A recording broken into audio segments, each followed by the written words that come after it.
Welcome, everybody, to the Hounds podcast. On this episode, we'll be finishing up our conversation with Mr. John Hoehner. Again, it was such an honor to record with him, and I know he looks like they had a pretty good weekend up there at the, I hope I say this name right, Osmond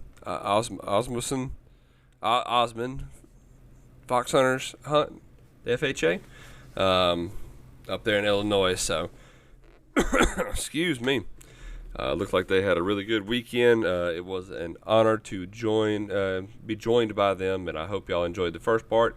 I know y'all are going to like this second part. So before we get rocking and rolling into this, let's go ahead and keep up with what we've been doing. Want to do our inspirational quote. This one is from Walt Disney. All your dreams can come true if we have the courage to pursue them. I just thought that was really neat, really good.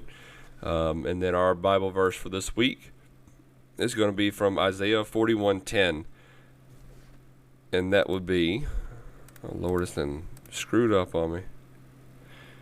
Y'all forgive me for a second. I'm slacking over here. I change my pages around a little bit sometimes, and when I do that, it definitely makes things go a little wonky. So Isaiah 41:10 is, "Don't fear, because I am with you.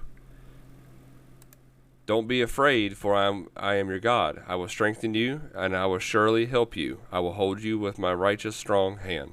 And again, that's Isaiah 41:10.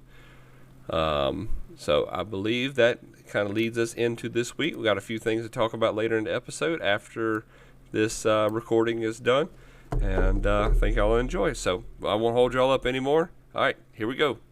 Cast the Hounds.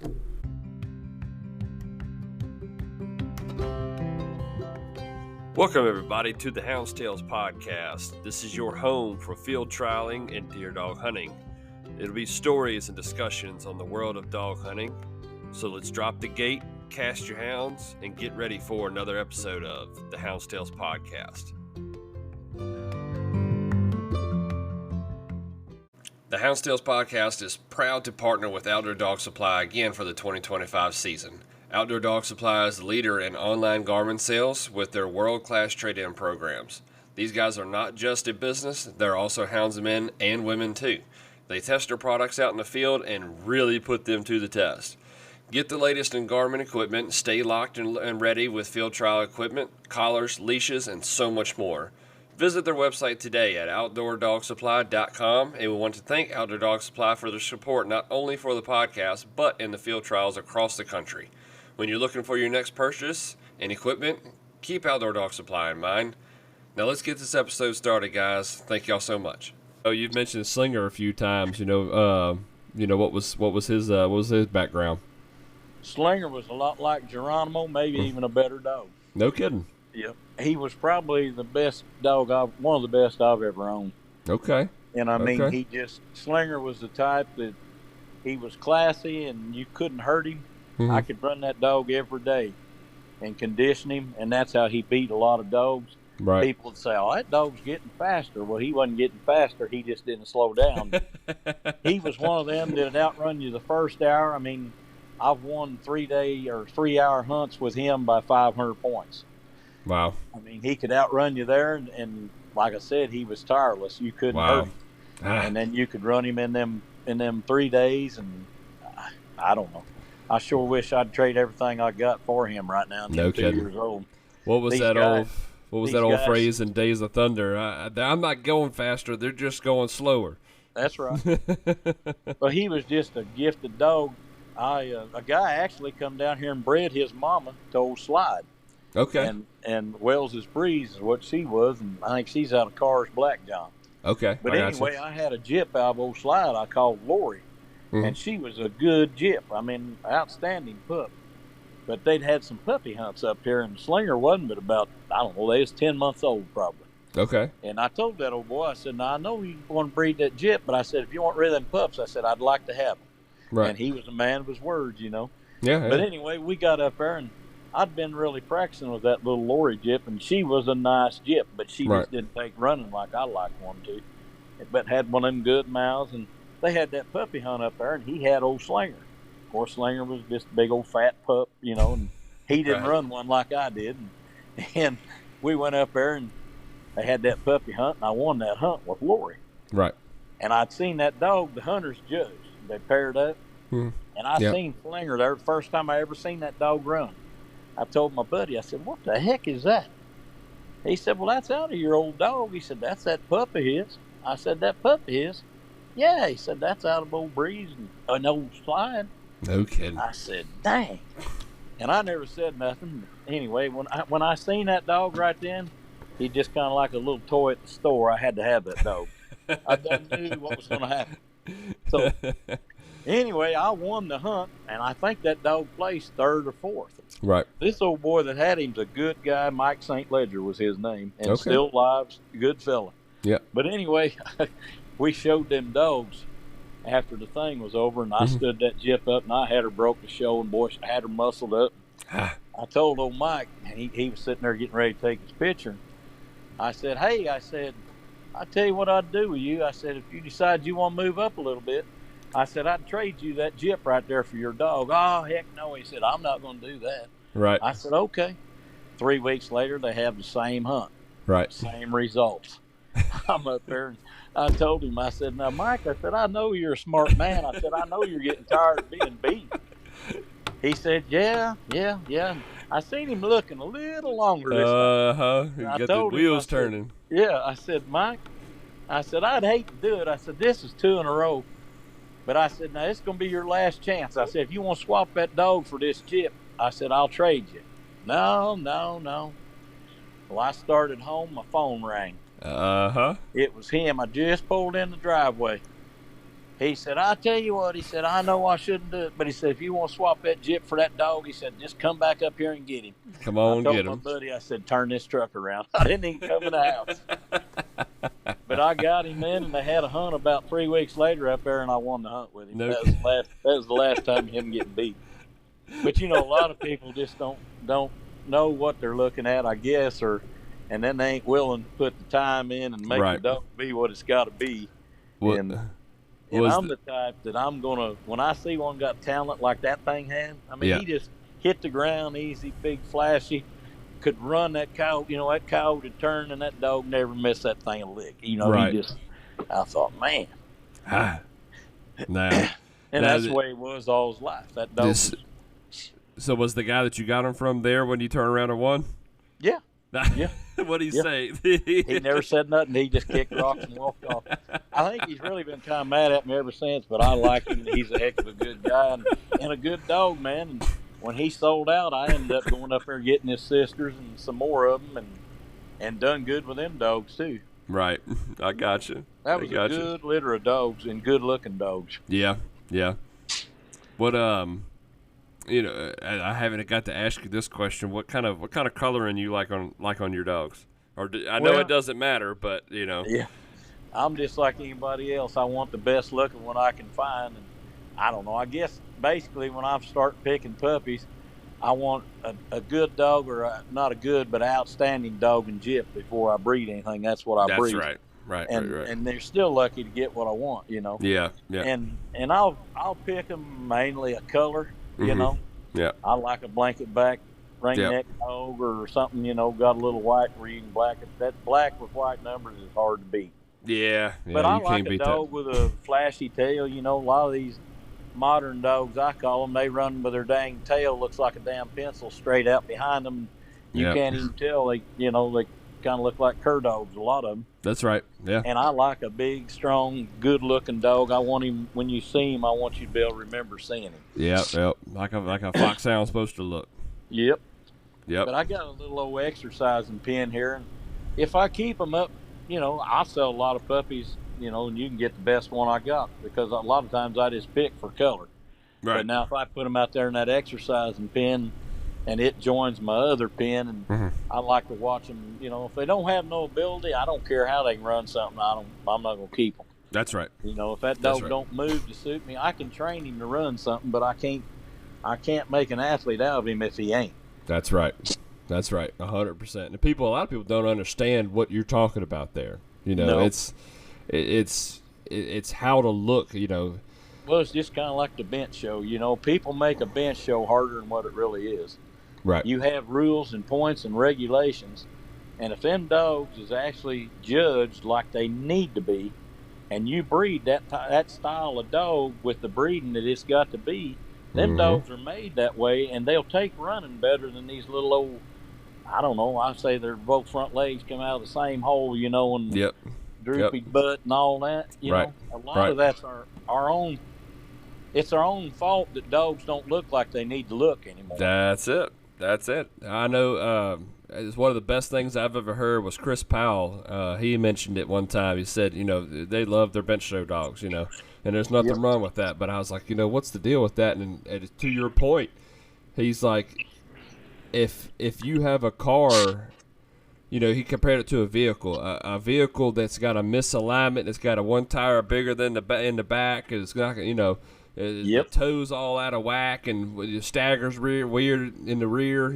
It's not going to run right. It'll run, but it's going to be a whole lot harder on that car. That's right. the same thing with a foxhound. You got a dog that's built correctly, it's going to run just that much easier.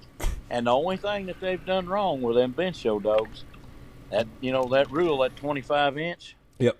They've let these things get 28 inches. Right. And that's why them show dogs don't take running like they used to take. Right. If you kept that dog just like, now Chris and them's got some good looking dogs. I mean, yes, sir. Don't get me wrong. And there's a lot of good looking dogs. But when you go to abusing that big a dog, he can move you. He might be able to take a 30-foot stride out through there and look good. But a big dog like that gets so big, he ain't going to be able to handle that but so long. That's right. Where if they knock them 2 inches off of them, it. Yep. Get it back down just a little bit. I'll just put it this way: there's not many of them national bench champions that wins the national field. That's right. And it ain't because they won't run. Because me and my brothers had a bunch of full-blooded show dogs. My dad had old Snyder's Ozark Pal back in the days, and he wasn't nothing but a show dog. Right. And we bred bitches, these running dogs off of them.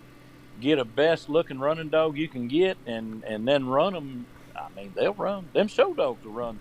Most of them don't bark a lot, but they'll run. Right. You just got to make that right cross to correct the issues. Yep. You just can't get it too much one way, kind of like liquor bred or any kind of breeding. To me, you can go overboard. You go to inbreeding them and that kind of thing. Yeah. And you just get to doing things that we don't need to be doing. And most of the time, it don't work. Yeah, that's right. Well, now there's one I really want to hear about, and I don't know all the story behind this dog, but I sure would like to hear it. I know it was promoted really hard, and he's produced a lot of good dogs, and that was White Lightning Ray. Yep. He was a dog. When I got Slinger died, and I don't know, I traveled all over the country, and I'd be at field trials, and I'm pretty hard to please. I'm not just gonna look at something and breed to it just because you said it's a good dog. I'm pretty hard-headed, Yeah. And I watched that dog right there, and he grew up over here in Missouri, and Ray Tyrone actually bred them dogs. Right. But Ray always kept them dogs too heavy, and when he'd show up at a hunt, him and old Pilot both, they'd be 10 pounds too heavy because Ray loved them, Right. And we'd run down there in them hills and them rocks, and well, crap, what had happened to them. But them dogs was tough, and they'd get their name called. Right. But anyway, Kyle Eifert got a hold of White Lightning, and he took him down there, and Kyle's a good dog man too, and knows how to run one and gets one in shape, and he knows how to handle one. Yep. But anyway, I was at Ronnie McMillan's, I guess, down there, and I don't remember if it was I believe it was the Masters or one of them. It was a big hunt, and I'm talking about Vaden, Crisco, everybody that was somebody B&B, anybody that had dogs was there. Right. Me, I thought I had a chance with some I had, Right. I'm not nobody, but I guess I could include in that list. But anyway, I thought I had something good enough to win that hunt. And the only thing kept that dog from winning that hunt was we run out of game. Because I can tell you, we sit there at that back wire, and you'd hear him come with that good clear mouth and see that coyote, and he'd be like I was telling you about Tiny Cat here a while ago. Right. That dog would be 50 yards ahead of them dogs and just rolling now. Nah. And I made up my mind. It was almost like the day I seen Slinger up there and him a puppy. Yeah. I thought, man, I ain't had nothing like that, and I ain't never seen nothing like that since old Slinger. Yeah. And I just made up my mind that I was going to try to buy that dog. Phew, I realized when I bought him, I bought something, but and you know, a lot of people say, oh, he didn't produce and this and that, but heck, he had 2 Masters champions, and the dog died when he was 5 years old. So I mean, or Right. maybe 6. And you know, he is here when he died, but I mean, he produced a lot. Did he produce dogs better than him? I don't know. Like I Right. said, I won the Masters with a jip out of him, Right. and Kyle won one with another jip out of him. So I mean, a lot of stud dogs they breed right now that's out there, I'll bet you they ain't got 2 master champions. That's right. That's But right. he was a dog a lot like Geronimo. That had one of them good clear tenor mouths and could run the fire out of something. Gotcha. And what was his breeding? You remember his breeding by chance? Yeah, he was bred. Ray Tyrone bred him. He was let's see what the crap was his mom and daddy. I forgot to look at it before I got on here. Yeah, I know that was one of the things I wanted to look at. He's out of Missouri State Champions. What he's out of. Yep, I'm then- sure I could dig it. You wouldn't have to dig too far. Right. I should know it and do know it, but I can't. I put you on the spot's what it was. Yeah, you did me that way on that other one while ago with Geronimo, and I know his breeding better than myself. Right. Dang. I know his mama or daddy won's Missouri Open champion. And then, crap was his mommy. I don't know. Let's see. Hang on, I might have you right here. There we go. He was an M's Chopper. Yep. And a Diamond Ray. Yep. Yep. That M's Chopper wasn't that Missouri Open champion or something? Yep, something like that. It's hard to read it on the. That looks right. Yep, Missouri Open champion. Yep. Yep. And that was a scooter dog. Yep. Yep. He is just really lightning. Wasn't bred for a lot of speed. He was just a good Ray. Just he likes a good track running dog. Right. And them dogs was that way. They was just tough. Could run something. Big, strong dogs. Yeah. And I feel like that's kind of slowing out. I don't know why, but I feel like that toughness has kind of started to kind of, and I may be wrong, but it just doesn't seem as prominent in dogs anymore. No, as but it used to like be. we was talking a while ago, if you look at these dogs nowadays, and then you look at dogs like old Slinger and Slide back in them days, if you can't see the difference in the conformation, Right. you know what I mean? Right. It's our own fault. We've just bred strictly for something that I call them cur dogs. That's Yeah. they just want something to run. Don't care if it can run something. They just want to be fast. Right. Yeah. Right. And I don't care how. I want a fast one, but it matters how fast it can run something. That's right. But That's right. I want something to be able to run fast, but I want it to be able to run game fast. That's it. And a lot of these dogs, to me, if you look at them, they don't have no ear. Their nose, Yep. when you go over in bench show rules, well, they ain't none of them probably even need to get on the bench. But but that's what some of these big stud dogs, a lot of this breeding's went to. Yep. And when they give away trucks and all this stuff we're doing nowadays, I guess you either got to get on board or stay out here and find a pretty dog. I don't know. Yeah. That's true. That's true. Yep. But I want both. I want that pretty one and still want to be able to win that. That's right. The Hounds Tales podcast would like to take a minute and talk about our friends over at Cajun Lights. When pleasure running at night or judging those nighttime field trials, you can put your trust in Cajun Lights. With the economical Cajun Bayou for the every now and then light user, the Cajun Micro for the nighttime feeds and around the house times, then the top level Cajun Blinder for those hardcore crossing getters at night. The Cajun Lights are headlamp style light that free up your hands for voice recorders or your GPS. They offer flood style lights in red, amber, and a white walking light. Then the top of the line 4-level main beam light. If you're having a hard time catching crossings at night, give the Cajun Light a try. And the red and amber setting to catch the game without distracting them. And with the easy flick of a switch, go back to your main beam light to catch your hounds in action and get those numbers. Visit their website today at CajunLights.com, and at the checkout, make sure you fill out the survey after your purchase and select Hounds Tales Podcast to receive 5% off your next purchase with Cajun Lights. Now, let's get back to the episode. That's right. That's what I keep telling everybody. I'm like, my goal, I want to dual champion something fierce. I want to dual champion something fierce. I've knocked the I've knocked the field champion notch off the belt. Now I need to get that dual champion, get that lined up. Yep. That's what I'm on to look for. Yeah, but that's that. So I'll say White Lightning Ray wasn't too awful long ago. What, about 10 years ago? Is that about right? Yeah, he ain't even been that long, really. I've still got several bitches and stuff here out of him. I thought he was, you know, when did he pass away? Do you remember? It was early or late teens, 20s. Let me see. No, he ain't been dead that long. Yeah, I didn't say. I can't. I always forget that 2020 is 5 years ago now. Time flies, you know, but I'd say 2001 or something like that. I got you. But I know I still, you know, I got gyps and stuff here out of him. It's like 2 and 3 years old, so I mean, he had to be alive. Couldn't have been that long. Right. Well, one more I got on the list I want to kind of hear some about that looks like y'all had a pretty good time with was Speed Sister. Yep, that was my brother's gyp. Okay. Don't ask me her breeding either.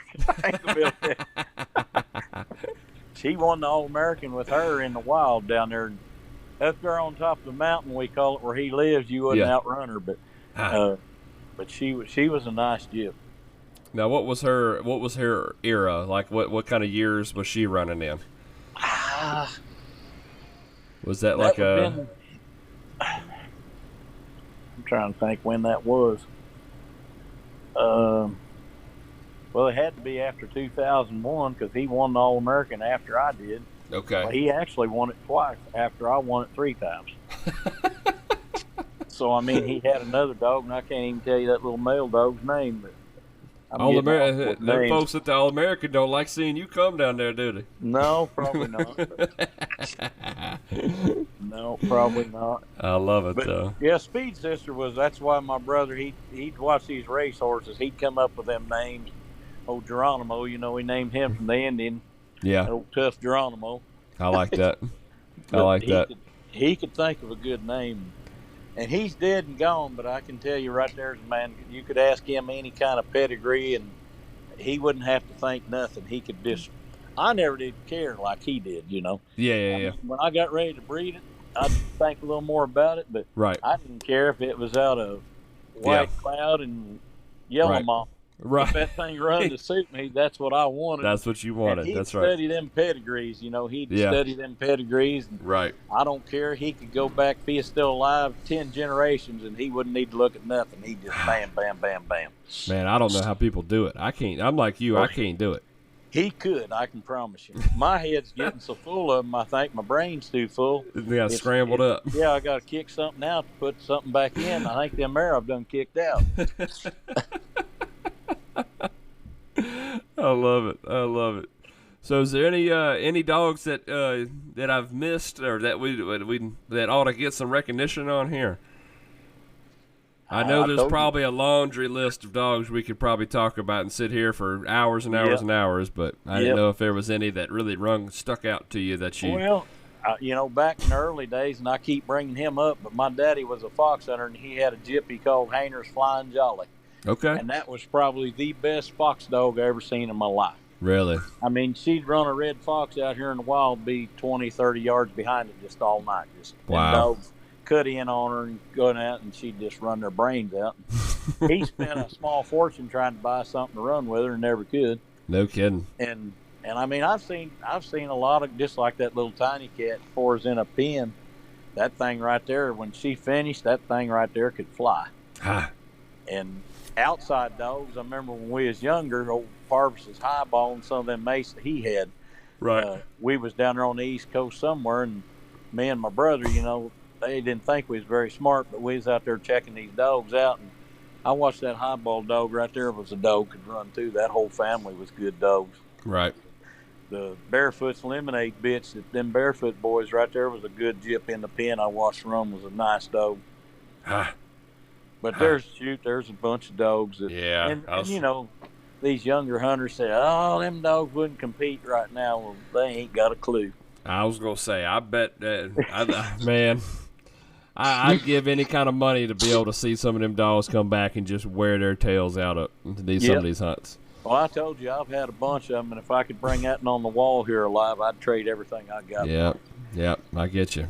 I And got then you. pickups would be coming to my house. You believe what I'm telling you? Go down there and hurt some feelings. Yeah. And they're just naturally strong dogs. You know, Right. conditioning's all we know to do with a dog. That's right. And I mean, and that works. Yep. Yep. Yep. But they got it in their heart and they got it in their soul. It's hard to. All you got to do is condition them and let them do the rest. You know, that's the only secret with them. These guys that's breeding and doing all this, what they need to realize is, if you ain't got a dog that you breed that can take running, because that's the secret, is being able to condition him as many times as you can without hurting him. Right. And then you as a hunter, you got to be smart enough to know the difference.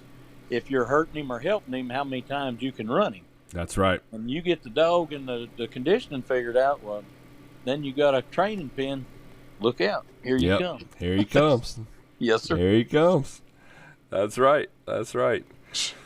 So, I'm going to move on kind of to this next little section. I got in our notes here, we kind of briefly talked on it the other day, and I kind of want to hear this conversation. We're talking about the Masters, and kind of seems like you may have had some involvement on that, on the creation, maybe, if I understood correctly.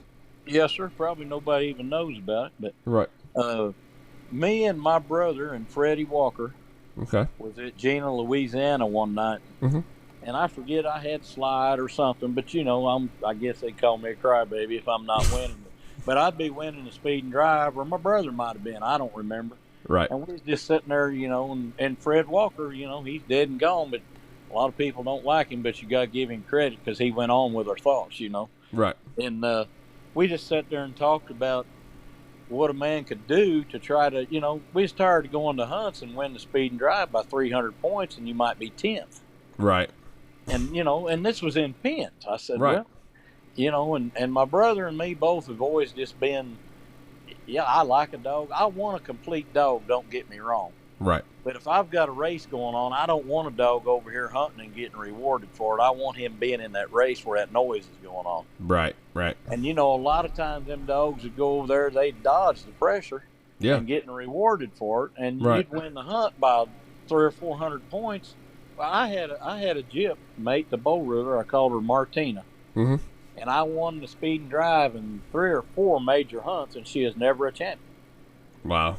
But, that kind of thing right there happens where... Yeah. And we just, we just sat there, and then Steve Ducote was from down there, and Steve's a good guy, too, and he had some input in it, too. I'm not taking credit because the other two fellas are dead, my brother and Freddie, and they was... Scott and Fred was really good friends, and talked a lot, and he let him have some of them action cat mates and stuff, and I don't know, he got down there and got to running them and realized that they was a different style dog than a lot of them they had, and he got behind this speed and drive stuff too, and I mean, every judge, if they went out there and judged the same way and had the same idea, I think any set of rules would work. Right. But it just takes one that don't think the same as the others, and one can run the whole deal, That's right. That's right. And I just wanted to set of rules, and not just me, him and Freddie both, but my brother, like I said, and I keep bringing him up, but anybody that knew him, that he was an amazing fox hunter. Now, you believe what I'm telling you, and he knew a lot about a dog. Right. And we bred to outrun him. Right. And, you go to a lot of them hunts, and that just didn't happen. So we need to figure out something to where it'd be not just me. I mean, a lot of people would do that, and a lot of people got to thinking about it. And I don't remember how exactly it all came, but that's where it started, right there. Wow, that conversation. Right there in the fire barrel, right there at Gina, Louisiana. We're going to take a quick second and pause this episode and talk about our partners over at Elite Nutrition. Our hounds, they're athletes, guys. They give us their all each and every time that they're casted. Elite Nutrition offers an all-natural products to give your dogs the natural benefits they deserve. From the canine remove and all-natural wormer to the Electro Boost paste for an electrolyte replenishment, body fluid balance, and blood flow improvement. They also have products like Active Dog Powder for recovery and joint muscle support, Essential Dog Powder for daily vitamins and minerals, probiotics, prebiotics, and enzymes, and then the canine lactate powder for nursing dogs to help with milk supply. There are tons of other products for y'all to check out at CajunLights.com. Then click on the Elite Nutrition section to explore. When you go check out, only at CajunLights.com, use the code HTElite10 to receive 10% off your Elite Nutrition products. Again, that's HTELITE, the number 10, to receive 10% off Elite Nutrition products only via CajunLights.com. I've been using their products over the past couple months, and I could not be happier with the results. See for yourself today, and we want to thank Elite Nutrition for taking a step forward into this field trial sport. Now, let's get back to the episode, guys. Yep. Now, how long do you think that whole process was getting that, kind of getting that up and going? It didn't, a lot of these, and I like national people. I'm not talking about national or antis or anything else. Right, I'm just saying a lot of the old timers are just different hunters. They didn't believe in that kind of thing, and I think they fought it, and some of them still do. But, 100%. If you're going to run in the wild, the national rules is fine. Right. And, they can be used out there still the wrong way. Right. If you go to a fox pen, that don't work good. You can't have a dog that dodges a race get paid the same as a man that's outrun you by 1,000 points. I agree 100%. And for as, I don't think, I'm trying to think when that was, because I'm sure that was Slinger and Little Bit, or maybe Slide. I think it was back in Slide's day, because that was before Slinger and them's time. Right. And by the time between Slide and Slinger, it was changed. The Masters had come up. So it was, I don't know. It didn't take that. I don't know. Probably a couple of years, maybe. They tried them and started working, and a lot of people liked it. And yeah. I still think it's a good deal. And 100%. Like I said, I think, like you said, the Nationals has its place in a lot of hunts, and there's a lot of things there's a lot of hunts that the National hunt and the organization, the rules, that suits those hunts better. Yep. But the Masters, to me, has just done such a phenomenal job of adapting. Yep. And it seems like they're not afraid to adapt. They see something, they make an adjustment, and it's for the better. And that's one of the biggest things that I applaud them on. The more and more I get into the sport is, how fast the Masters organization is willing to adapt and adjust. And then, from what it sounds like, that was kind of the basis of the startup of it was. That's what we was trying to get at. Was making it fair for you going to a hunt and win the speed and drive by a bunch of points, and a dog go out there and get 20 points hunting and he beats you. Right. You can have a dog win it by 2,000, and a national rule, if it was a national rule in the pen, that dog win hunting and trailing, he's going to beat you. He could have 10 hunting and 20 trailing and beat you. And be done. Now, which dog do you want to feed? Do you want to feed that one that gets 2,000 points, or you want to feed that one that dodged the race and got 20 hunting? Right. But on the other hand, I agree. You go to these hunts, and these guys, we're out of game. No, you're out of dog most of the time. That's right. I agree with a complete dog, but they've got it now to where you can give that dog a little bit of score. It don't make the difference in him winning or losing. But if you get in a tight situation, a dog that gets a good hunting score, to me, he's still the best dog, because that other one just laid there and waited. Yep. And, you can reward him a little bit, and it don't make that. If he isn't in the top 10 speed and drive, he's not going to win the hunt. Right. And I think, and that's some of the guys with that mentality of, a hunting dog should be rewarded. That's kind of the way I agree with the way you're saying it, and that's what I try to emphasize to them. It's like the hunting dog will get rewarded, but he can't just be a hunting dog. He's got to be that all-around hound. Everybody's like, the national rules gives a better all-around hound. Not really. No, not really. Like I said, I've won the All-American 3 times. I've won the Masters 3 times. Right. And it's a big. I don't know what I'm trying to say. It takes a complete dog to win both of them. Yes. Yeah. But do I want a dog to go out here and just wait for a race? No. Right. You know? Right. And that's what a lot of these dogs, they say, oh, masters, that's all them dogs are, just a bunch of road running dogs. Well, I'm going to tell you something. If you win that speed and drive and get 27 or 3,000 points, I don't care how he's got it. He ain't just stood there in that road and stole That's it every right. time. That's right. Yeah. Them cutting and swinging dogs may sneak into the top 10, but they're not going to win the hunt. That's right. They're not going to win the hunt. Yep. He just kind of like me and you. I mean, like if I was going to breed the stud dog, I mean, before I ever breed the dog, of course, I raised a lot of them.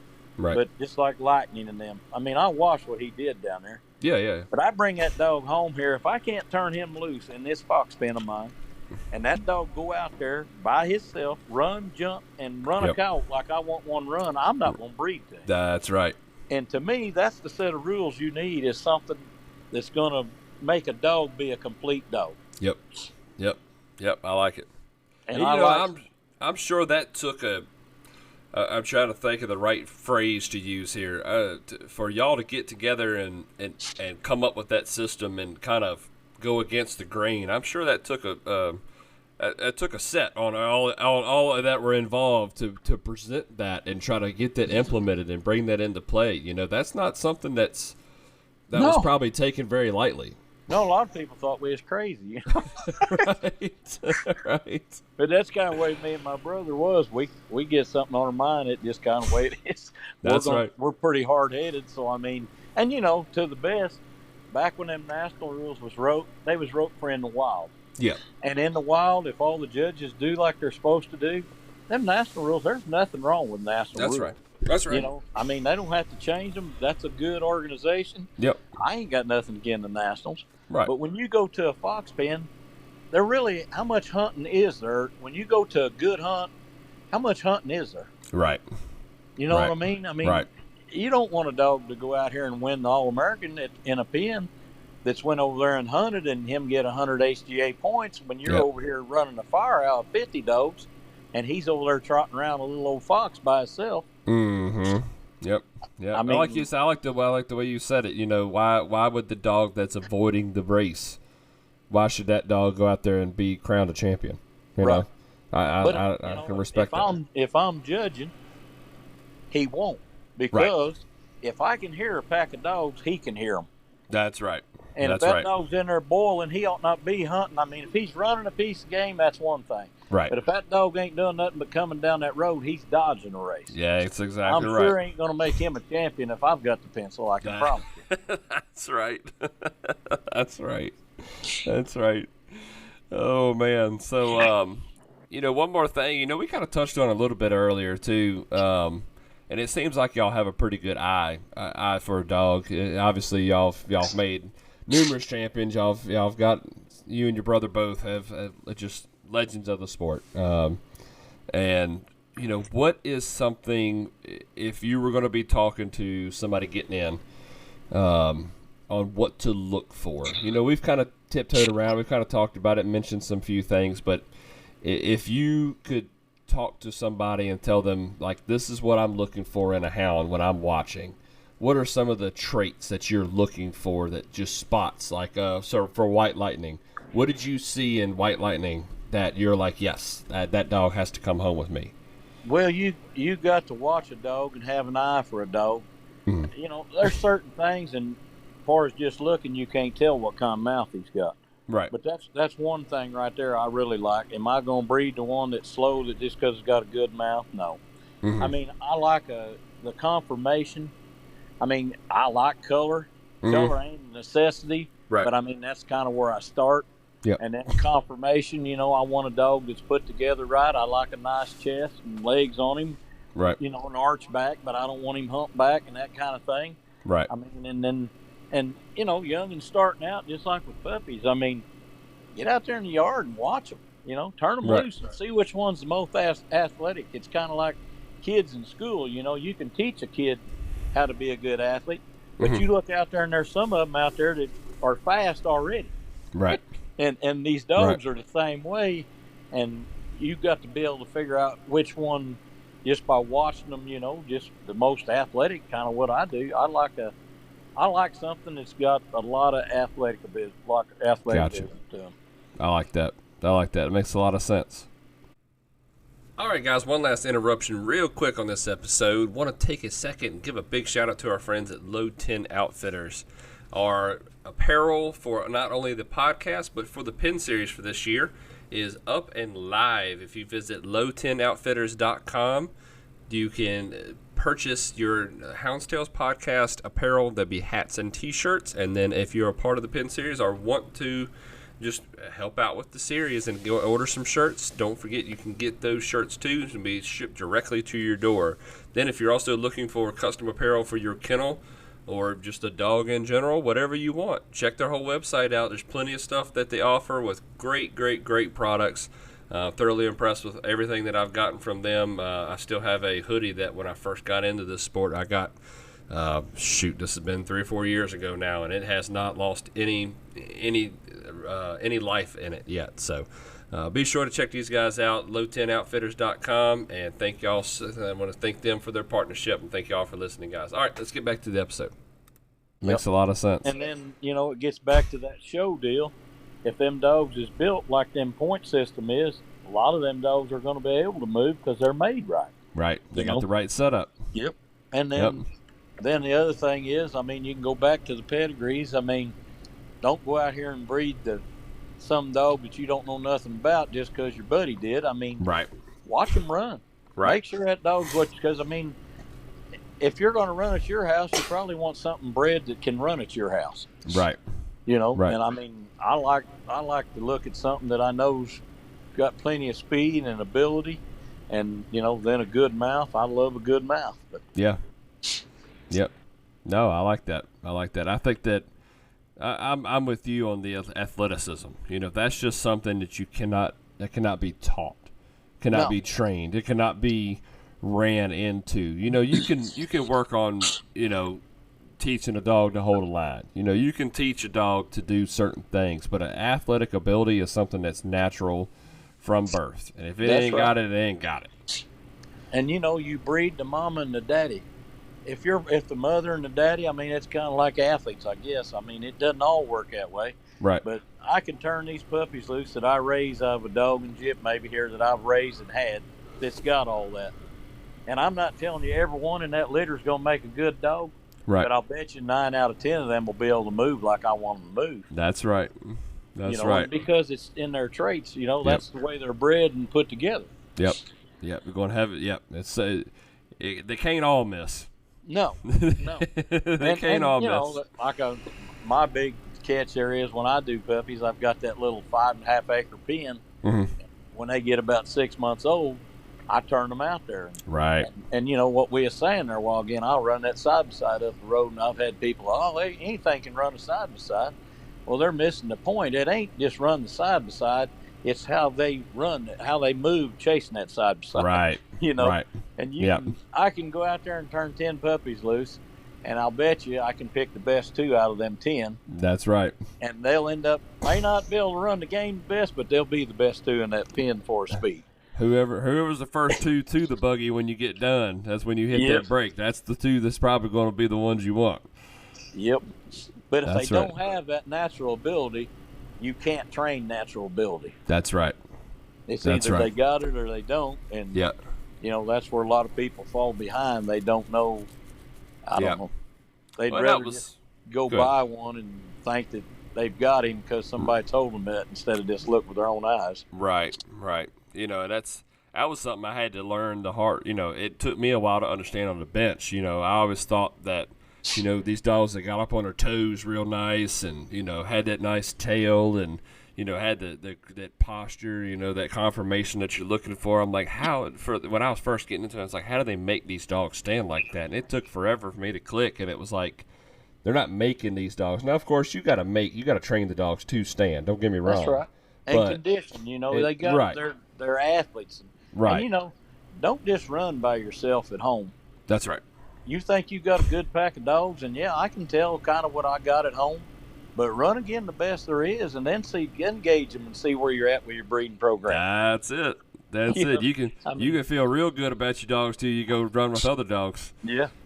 Yeah, my oldest brother, I'm always on him because he hunts in that pen that my other brother had before he died up there. And Right. he's always telling, how good they do. He Yep. goes them field trials and they don't do nothing. He said, I can't understand that. I said, well, it's easy to outrun yourself, but I said, That's when it. you go, and at home, Yep. Yep. And I've always said, I've always accompanied that too. These dogs they get used to something. It's just to me, it's like a kid. You put a kid at a basketball team, and he practices with just those couple guys practicing. Then you go put him on against another team, it'll blow his mind.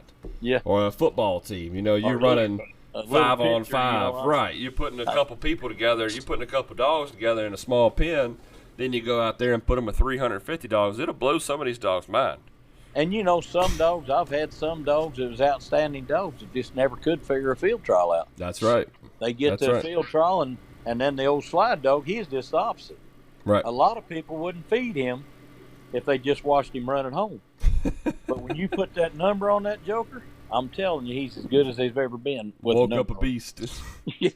Yep. And that's and some dogs is just the opposite. I mean, I've had dogs that was outstanding dogs at home. You couldn't outrun them, but you go to a hunt, and they'd either run too hard, and they'd be run to death, or they just they was constantly relocating. Right. And it's hard to score doing that. That's right. Instead of just settle down and run something, they was moving all the time. Right. Yep. Just wouldn't settle in. Makes sense. Yep. Makes sense. Yes, sir. Well, we're getting close here to the end, and I'm gonna really test you here with this closing topic before we get off of here. I've grown pretty fond of this question after I started asking it, and I wanted to get your opinion on it. You've competed against a lot of dogs in your time, so in your opinion, the Mount Rushmore of dogs that you've competed against, so dogs that are not yours. It's now time for the Spotlight, presented by Cajun Lights. This is where each week we will recognize winners and other accomplishments across the field trial world. Now let's shine a light on these guys and these dogs, and let's get to this week's winners. All right, before we finish this thing up, guys, I hope y'all have enjoyed this. We want to touch on the Spotlight presented by Cajun Lights. One of the big ones for this weekend was the Hounds for Heroes was at Wickham's again this year. And this year was for a little girl named Skylar. And Skylar was involved in a senseless shooting that occurred in the community, and she's battling a huge, some huge battles in her life, trying to get back to normal. Of course, there's financial challenges that come with those kind of things. So, the Hounds for Hope and got together and put on this hunt at Wickham's, and they did a great job. Raised over $17,000 for Skylar and her family to help with medical bills and help give her back a normal life like any kid deserves. So the winner of the hunt was a dog named A. Johnson's Patch. The dog's out of Valentine's B and Shaunawitt's Juicy, and the hound's owner is Andy Johnson. So another just a prime example of how the houndsmen come together and raise a pile of money and for good causes. And I mean, I'm sure one or two, maybe a handful of the people know Miss Skylar and maybe know her family, but just the fact that the hound hunting community gets behind something like that without even having to know her like that, you know what I mean, is just a beautiful thing. So hats off to y'all, everybody that was involved putting it on, and everybody that was able to attend. So the second round of the Hounds Tales Pin Series was this weekend, and we made our trip to Hollywood. I'm pulling up the results now. I've got to give a big shout out to Mr. Chad Perkins with Rock Spring Kennels. He was the winner of the hunt with 506 GTP with a dog named Rock Spring Landman. Dogs out of Sally of the Year champion B&B's Chrome and RS&T Southern Girl, again from Rock Spring Kennel. So congratulations to Mr. Chad. It was a great hunt. We had 15 judges show up. And y'all put on a really good job out there. I cannot thank y'all enough for everybody that was able to attend and show up and help. So big shout out to y'all. All right, last one is and before I get into this, actually, just a reminder, I am working on diligently as fast as I possibly can because I've slacked off and it's caught up to me. I'm working on the numbers for the remainder of the hunts for the series. So y'all bear with me, be patient. I've started making my calls back. I'm trying to work on them as fast as I can. My new position at work doesn't allow me to get on the phone like I used to be able to and call her in the middle of the day. So it's made things a lot tougher on getting these numbers out. So if y'all don't mind, just be patient with me. When you do get your numbers, I need them as fast as I possibly can. All right. So be sure to get your money in by the 2nd. I'm going to extend it a little bit because I did delay, and I wasn't very good about getting all the numbers back out. My mistake. So I'm going to extend the deadline, but it is a hard cutoff. If I don't have your money in my hands by the 2nd, your numbers are not good.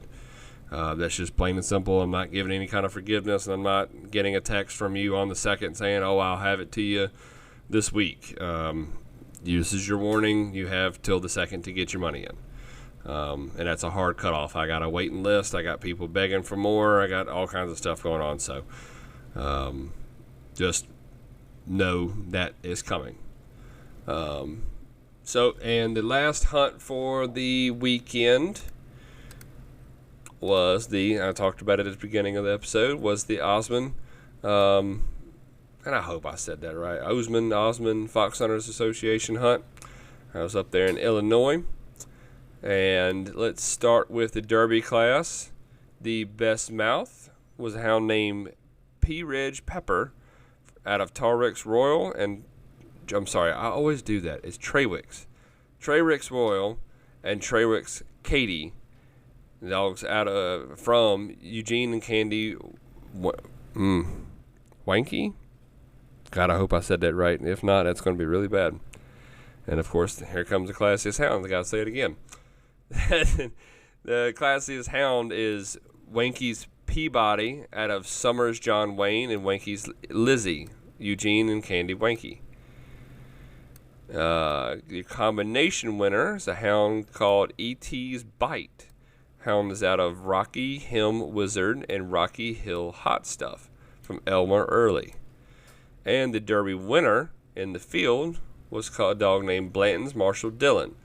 Dogs out of Blanton's Cowboy and Leggett's Curly L from Blanton Boys Kennels. That wraps up everything for your Derby class. Now we'll move on to the all age. And we'll start again with the best mouth. And that dog's name is Blanton's. Oh, am I reading that right? Lord have mercy. That's it. Blanton's Cocaine Haiti. That dog's out of champion Blanton's Slinger and Sailor's Ellie Mae from Blanton Boy Kennels. The classiest hound number 131, was OQ's 6-Gun Sally from OQ's Pay Dirt and OQ's Hit and Run from Howard Owen. The combination winner and also second in the field was Kane's Remington. That dog's out of champion Hartwick's Rocky Top and Hartwick's Virginia from Leanne Kane. And the field champion for this hunt is Loco's MJ. Dogs out of Loco's Bruno and Lanham's Sally. Lowell, Owen, and family.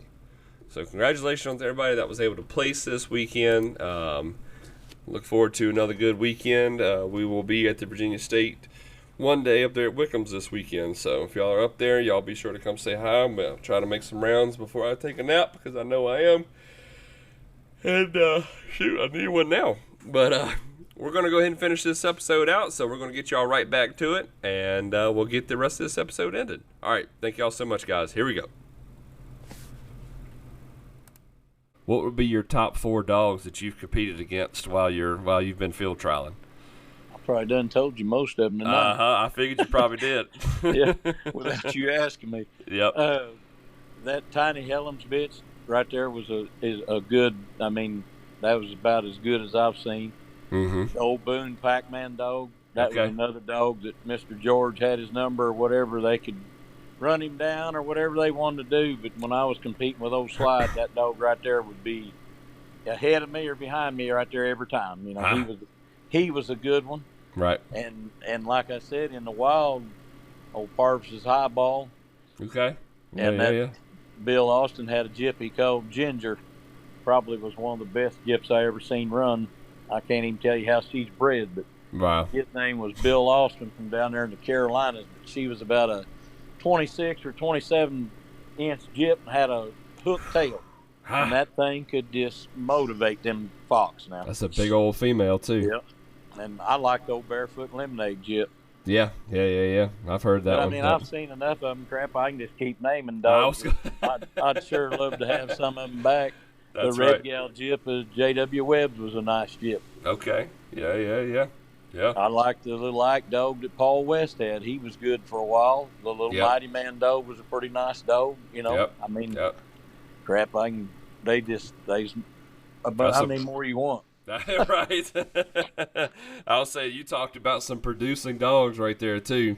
Yep. I know several of those dogs you mentioned, or a couple of those dogs you mentioned were very good producing dogs. Yes, sir. Absolutely. And good dogs, you know, that's them dogs that I'm telling you about. It didn't matter where they went. I mean, back then, the difference is it is now, there's so many hunts now.